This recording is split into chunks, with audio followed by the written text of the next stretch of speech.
आप सभी लोगों का स्वागत है हमारे YouTube चैनल RS4 में, जहां पर मैं किताबों पर विश्लेषण देता हूं। आज की किताब डॉक्टर बाबा साहेब अम्बेडकर लेख और वक्तव्य पर है, जो कि 40वां खंड है।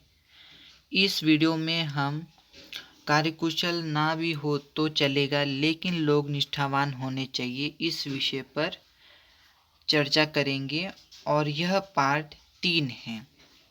तो आज का सेशन स्टार्ट करते हैं। आज झगड़ा किस बात पर है? अंग्रेज इस देश से जब चले जाएंगे तब कौन राज करेगा? हिंदू मुसलमान या फिर हिंदू और मुसलमान मिलकर? बाबा साहेब का ये प्रश्न है कि अगर आज झगड़ा किस बात पर है, अंग्रेज जब इस देश को छोड़कर चले जाएंगे तो यहाँ पे कौन राज करेगा, हिंदू या मुसलमान, या हिंदू मुसलमान मिलकर? हमें कई तरह के लालच दिए जाते हैं, लेकिन असली लड़ाई किस बात की है, यह आप लोगों को समझ लेना चाहिए। बाबा साहब कह रहे हैं कि हमें कई तरह की लालच दिए जाते हैं, लेकिन असली लड़ाई हमारी किस बात पर है, आप लोगों को समझ जाना चाहिए। हमारी लड़ाई सत्ता के लिए है। बाबा साहेब का कहना है कि हमारी जो लड़ाई है वो सत्ता के लिए है। हम सत्ता चाहते हैं। हम हिंदुओं का राज्य नहीं चाहते। हम भीख नहीं चाहते। हम सचमुच का स्वराज्य चाहते हैं। बाबा साहेब कह रहे हैं कि हम हिंदुओं का राज नहीं चाहते, हम भीख नहीं चाहते, हम सचमुच का स्वराज चाहते हैं। हमारी लड़ाई कांग्रेस से है। मुसलमान जो मांगते हैं कांग्रेस उन्हें देती है। मुसलमानों की आबादी 25% है। बाबा साहेब कह रहे हैं कि हमारी लड़ाई कांग्रेस से है। मुसलमान जो मांगते हैं कांग्रेस उन्हें देती है। मुसलमान की आबादी 25% है। उन्हें 33.5% सीटें मंजूर हैं। अब वे 50% की मांग करते हैं। उन्हें 33% सीटें मंजूर हैं और वो अभी 50% सीटें मांगते हैं। शिमला परिषद के दौरान उनकी यह मांग भी मंजूर करने के लिए कांग्रेस तैयार थी। और हमारे वाजिब हक के बारे में कांग्रेस ने क्या कहा? अस्पृश्यों को हम सुई की नोक बराबर मिट्टी भी नहीं मिलेगी। शेम शेम शेम की आवाज़ें। बाबा साहेब कह रहे हैं कि जो शिमला परिषद के दौरान मुसलमानों की जो मांग थी वो कांग्रेस ने मंजूर कर ली थी, लेकिन जो हमारी मांगे हैं उसके बारे में कांग्रेस ने क्या कहा कि अस्पृश्यों को सुई की नोक बराबर मिट्टी भी नहीं मिलेगी। सेम सेम की आवाज़ गूंजने लगी। पेशवाई को फिर आने नहीं देना चाहते हो तो आपको जागरूक रहना पड़ेगा। पेशवाई, बाबा साहब कह रहे कि अगर पेशवाई अगर नहीं आने देना चाहते तो आपको जागरूक रहना पड़ेगा। मुंबई असेंबली के लिए मैंने आपके ज़िले में जीवाप्पा एदाले को चुनाव में खड़ा किया है। फिर बाबा साहेब कहते हैं मुंबई असेंबली के लिए मैंने जीवाप्पा एदावले को चुनाव में खड़ा किया। जीवाप्पा केवल निमित्त मात्र हैं, मैं ही सब कुछ हूँ, मुझे वोट दें। तालियों की गड़गड़ाहट। जीवाप्पा को तो मैंने खड़ा किया है, लेकिन वो सिर्फ निमित्त मात्र हैं। असल में लड़ाई कौन लड़ रहा है? बाबा साहेब। तो किसके नाम पे वोट देना है? बाबा साहेब का नाम पर। मैं जातिवाद के खिलाफ हूँ। बाबा साहेब कह रहे हैं मैं जातिवाद के खिलाफ हूँ। मांग और भंगियों के साथ मैं खाना खाता हूँ। जातिवाद का मैं कट्टर दुश्मन हूँ। मैं चाहता हूँ कि आपसी जातिवाद जल्द से जल्द मिटे। ब्राह्मणों द्वारा ये जातिवाद पैदा किया गया है। मांग और भंगियों के साथ बाबा साहेब खाना खाते थे। जातिवाद के वो कट्टर दुश्मन थे और वो चाहते थे कि जातिवाद जल्द से जल्द मिटे, और ब्राह्मणों ने ये जातिवाद पैदा किया है। मेरे फेडरेशन में जातिवाद को हमेशा के लिए समाप्त किया गया है। बाबा साहेब ने जो फेडरेशन बनाया था उसमें जातिवाद को हमेशा के लिए समाप्त किया गया है।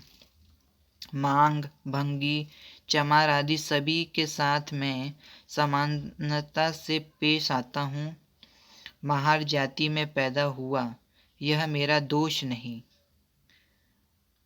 मांग, भंगी, चमार और सभी के साथ समानता से पेश आते थे बाबा साहेब, और बाबा साहेब महार जाति में पैदा हुए थे और इनका यह कोई दोष नहीं है। मुंबई में 90% महार थे, लेकिन मुंबई में चमार समाज के देव रुखकर को मैंने खड़ा किया है कि मुंबई में 90% महार थे, लेकिन मुंबई में चमार समाज के देवकर को बाबा साहेब ने खड़ा किया था। बड़ी बड़ी को वोट देकर मनिहार कासार को वोट देगा, यह बिल्कुल नहीं चलेगा। सबको अपना वोट शेड्यूल कास्ट फेडरेशन के उम्मीदवारों को देना चाहिए। बाबा साहेब कह रहे हैं कि सभी लोगों को अपना वोट शेड्यूल कास्ट फेडरेशन के उम्मीदवारों को देना चाहिए।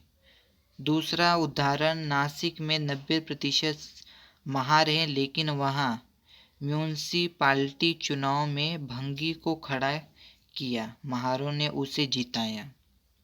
अगर दूसरी तरफ देखें तो नासिक में 90% महार हैं, लेकिन वहाँ के म्यूनसिपाल्टी चुनाव में हमने भंगियों को खड़ा किया और महारों ने भंगी को जिताया। खानदेश में एक माघ उम्मीदवार को टिकट दिया गया था। दुर्भाग्य से रास्ते में उसकी गाड़ी खराब हो गई। नॉमिनेशन पेपर दर्ज करने के लिए तय समय पर वह उपस्थित नहीं रह पाया।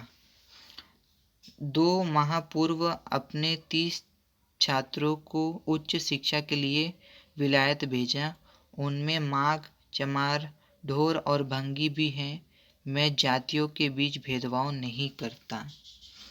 बाबा साहेब कह रहे हैं कि खानदेश में एक माघ उम्मीदवार को मैंने टिकट दिया था। दुर्भाग्यवश रास्ते में उनकी गाड़ी खराब हो गई थी, तो वो नॉमिनेशन पेपर दर्ज नहीं करा पाए। 2 माह पूर्व, मतलब 2 महीने पूर्व, बाबा साहेब ने 30 छात्रों को उच्च शिक्षा के लिए बाहर भेजा था, और उनमें से माघ भी थे, चमार भी थे, ढोर भी थे, भंगी भी थे। और मैं जातियों के बीच भेदभाव नहीं करता। बीजापुर, अहमदनगर, बेलगांव, इन 3 जगहों पर जाना मेरे लिए संभव नहीं। भारत के सभी प्रांत मुझसे आप सभी तक हमारे यहाँ क्यों नहीं आए सवाल करते हैं। मैं गर्व के साथ कह सकता हूँ कि मुंबई के इलाके में चौंकाने वाला राजनीतिक विकास हुआ है। लगता है यहाँ बीजापुर जिले से भी कुछ लोग आए हुए हैं। वे काले को अपना वोट दें और अहमदनगर के मतदाता रोहम को वोट दें। बीजापुर, अहमदनगर, बेलगांव, इन तीनों जगह बाबा साहेब के लिए जाने के लिए संभव नहीं है। भारत के जो सभी प्रांत हैं वो सब आप सभी तक हमारे यहाँ क्यों नहीं आए, ऐसा सभी भारत के प्रांत बोलते हैं। मैं गर्व के साथ कह सकता हूँ, बाबा साहेब कहते हैं कि मैं गर्व के साथ कह सकता हूँ कि मुंबई के इलाके में जो चौंकाने वाला राजनीतिक विकास हुआ है। लगता है कि बीजापुर जिले से भी कुछ लोग आए हैं। वे काले को अपना वोट दें और अहमदनगर के मतदाता रोहम को वोट दें। मृत्यु का भय किसे है? बाबा साहेब कहते हैं कि मृत्यु का भय किसे है? एक गांगुर्डे मरा तो क्या हुआ, घायल अन्य 300 लोग मरे तो भी क्या? तुम्हें गोली से उड़ा देंगे, तुम्हारा कत्ल कर देंगे जैसी धमकियों वाले गुमनाम खत न आए हो, ऐसे मेरे लगातार 6 महीने नहीं गुजरते। कि बाबा साहेब कह रहे हैं कि मेरे 6 महीने नहीं गुजरते तब तक गोली से उड़ा देंगे, कत्ल कर देंगे, ऐसी गुमनाम खतें आ जाती है मेरे यहाँ। इन चुनावों में सबको चाहिए कि वे निडर रहें और गुलामी वत्म करने के लिए फेडरेशन के उम्मीदवारों को ही अपना वोट दें। यह अखिल अस्पृश्य समाज की लड़ाई है, यह बात ध्यान में रखें। बाबा साहेब कहते हैं इन चुनाव में सबको चाहिए कि वो निडर रहें और गुलामी को ख़त्म करना है तो फेडरेशन के उम्मीदवारों को वोट दें। अखिल अस्पृश्य समाज की यह लड़ाई है, याद रखें। बिगुल बजाने पर सेना में जिस प्रकार सभी सैनिक इकट्ठा होते हैं, उसी प्रकार हर स्त्री पुरुष को पोलिंग बूथ पर जाकर अपने उम्मीदवारों को वोट देना चाहिए। फिर बाबा साहेब कहते हैं कि जिस प्रकार जब बिगुल बजता है तो जितने भी सेना में सैनिक होते हैं वो सब इकट्ठे हो जाते हैं, उसी प्रकार सभी स्त्री सभी पुरुषों को पोलिंग बूथ पर जाकर अपने उम्मीदवारों को वोट देना चाहिए। अगला वीडियो हमारा स्वराज के लिए मेरा बिल्कुल विरोध नहीं, हाँ स्वराज में हमें भी हिस्सेदारी मिलनी चाहिए, इस विषय पर होगा। आज का वीडियो यही समाप्त करते हैं। अगला वीडियो हमारा स्वराज के लिए मेरा बिल्कुल विरोध नहीं, हाँ स्वराज में हमें भी हिस्सेदारी मिलनी चाहिए, इस पर होगा। तब तक के लिए धन्यवाद।